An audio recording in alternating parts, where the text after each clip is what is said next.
এই যে জুলাই আগস্টের মহা আন্দোলন বা ব্যাপক গণ অভ্যুত্থানটি হয়ে গেল, যে এই গণ অভ্যুত্থানে যারা রক্ত ঝরিয়েছেন, যে পরিবারগুলো ক্ষতিগ্রস্ত হয়েছে, যাদের জীবন চলে গেছে, যারা আহত হয়েছেন, তাদের পাশে থাকার জন্য ভারপ্রাপ্ত চেয়ারম্যান বিএনপির পক্ষে একটি সমাজসেবামূলক একটি প্রতিষ্ঠান গড়ে তুলেছেন, তার নাম আমরা বিএনপি।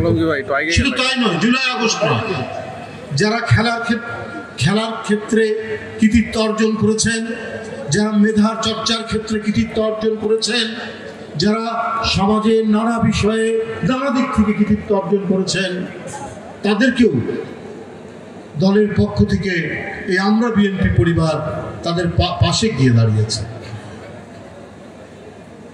বিএনপির ভারপ্রাপ্ত চেয়ারম্যান তারেক রহমান সেই আদর্শেই অনুপ্রাণিত হয়েছেন, যে আদর্শ তার পিতা বাংলাদেশে সৃষ্টি করেছেন। রাষ্ট্রপতি তিনি ছিলেন, নির্বাচিত রাষ্ট্রপতি। কি দরকার ছিল কোদাল নিয়ে খাল কাটার? কিন্তু সারা বাংলাদেশে 1600 খাল কেটেছিলেন জিয়াউর রহমান, যাতে শুকনো মৌসুমে ওই খালে পানি থাকে এবং ওই খালের পানি দিয়ে যাতে চাষবাস করা যায়। এটাই জিয়াউর রহমান। অনেক বয়স্ক মানুষ যাদের অক্ষর জ্ঞান ছিল না সেই সময়, আজকে অক্ষর জ্ঞান সম্পন্ন মানুষ বৃদ্ধি পেয়েছে। জিয়াউর রহমান নিরক্ষর মানুষদের অক্ষর দেওয়ার জন্য, অক্ষর জ্ঞান শেখানোর জন্য সারা বাংলাদেশে তিনি বিভিন্ন কর্মসূচি গ্রহণ করলেন। এইভাবে একের পর এক তার স্বেচ্ছাশ্রমের ভিত্তিতে বিভিন্ন কর্মসূচির মাধ্যমে 72 থেকে 75 যে জাতি তলাবিহীন ঝুড়ি নামে আখ্যায়িত লাভ করেছিল, সারা বিশ্বে সারা দুনিয়ায় সেই জাতি নিজের পায়ে দাঁড়িয়েছিল, সেই জাতি চাল রপ্তানি করেছিল, সেই জাতি একটি শক্তিশালী জাতি হিসেবে আত্মপ্রকাশ করেছে। তারই সন্তান হচ্ছে তারেক রহমান। তার মা যে দল বহুদলীয় গণতন্ত্র প্রতিষ্ঠা করেছে, শহীদ জিয়াউর রহমানের নেতৃত্বে, সেই গণতন্ত্র আবার হত্যা করলেন হোসেন মোহাম্মদ এরশাদ। তিনি থাকতে পারতেন, সুখে শান্তিতে থাকতে পারতেন, কিন্তু এই সুখের কথা তিনি কখনো চিন্তা করেননি নিজের।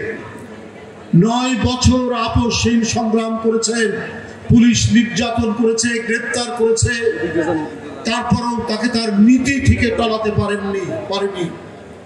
এরপরে 16 বছর শেখ হাসিনা নিপীড়ন, নির্যাতন, মিথ্যা মামলা আর একটা ভাঙা ধ্বংসস্তূপ কারাগারের মধ্যে বেগম খালেদা জিয়াকে সেইখানে বন্দি করে রাখা হলো। তারপরেও কিন্তু তাকে টলানো যায়নি তার নীতি থেকে। তার সন্তান তারেক রহমান।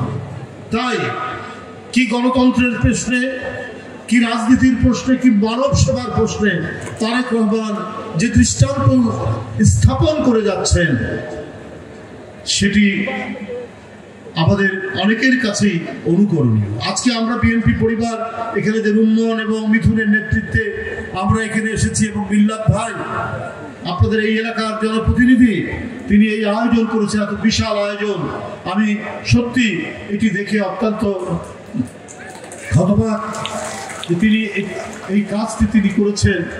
তো সেটি একটি মাত্র কারণ হচ্ছে যে তারেক রহমান সাহেব তিনি তার সমাজসেবামূলক কাজ, মানুষের কল্যাণের কাজ।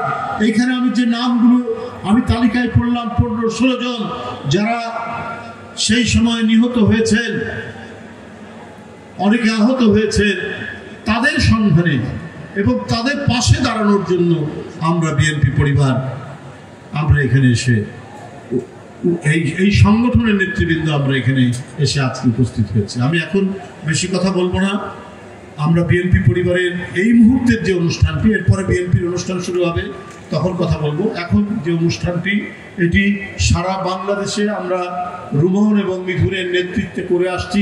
আমরা পাহাড়ের উপর চড়েছি, পাহাড় থেকে নিচে নেমেছি, আমরা পানির মধ্যে দিয়ে হেঁটে গেছি, শুধুমাত্র তারেক রহমানের নির্দেশ এবং মানব কল্যাণের যে ব্রত নিয়ে বিএনপি রাজনীতি করে, সেই রাজনীতিকে সাফল্যমণ্ডিত করার জন্য আমরা বিএনপি পরিবার কাজ করে যাচ্ছি।